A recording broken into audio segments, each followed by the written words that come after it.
সামনে পরিচালিত করা হবে এমন আশাবাদ আমাদের কারণে ছিল না। নতুন যে বাংলাদেশ, এই বাংলাদেশ নতুন ব্যবস্থায় পরিচালিত হবে, নতুন শিক্ষিত পরিচালিত হবে। নতুন বাংলাদেশে কোন দুর্নীতিবাজ, কোন চাঁদাবাজ, কোন টেন্ডারবাজের জায়গা হবে না। সুপ্রিয় উপস্থিতি, দীর্ঘ সময় ধরে বাংলাদেশকে মুজিববাদী সংবিধান পরিচালিত হয়েছে। সেই মুজিববাদী সংবিধান বাংলাদেশে আর চলতে পারে না। নতুন সংবিধান চলে গেলে অবশ্যই বাংলাদেশে গণপরিষদ নির্বাচন আয়োজন করতে হবে। সুপ্রিয় উপস্থিতি, বাংলাদেশে দুইটি পার্লামেন্টের কথা বলা হয়েছে, উচ্চপক্ষ এবং নিম্নপক্ষ।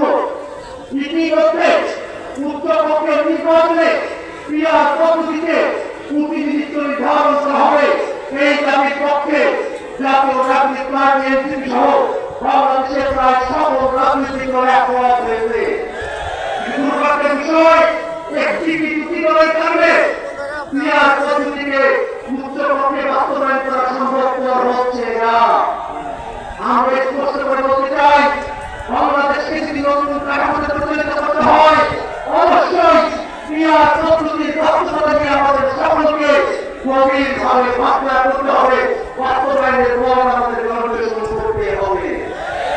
সুপ্রিয় উপস্থিতি, বাংলাদেশে এর ব্যবস্থায় যে নির্বাচনী ব্যবস্থা আমরা দেখেছি, যে নির্বাচনী কাঠামো আমরা দেখেছি, সেই নির্বাচনী ব্যবস্থা এবং কাঠামোতে বাংলাদেশের সামনে নির্বাচন আমরা হতে দিতে চাই না।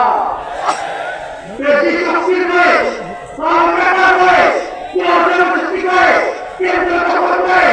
বাংলাদেশের নির্বাচনে টিকে আসার যে ব্যবস্থা, সেই ব্যবস্থা অবশ্যই পরিবর্তন করতে হবে।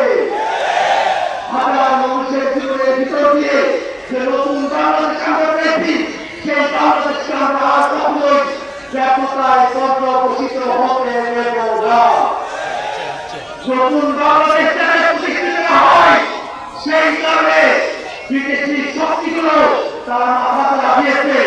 আমরা স্পষ্ট করে বলতে চাই, বাংলাদেশের সংস্কার কার্যকরতা, বাংলাদেশের সংস্কার প্রতিযোগিতা আমরা সকলে ঐক্যবদ্ধ।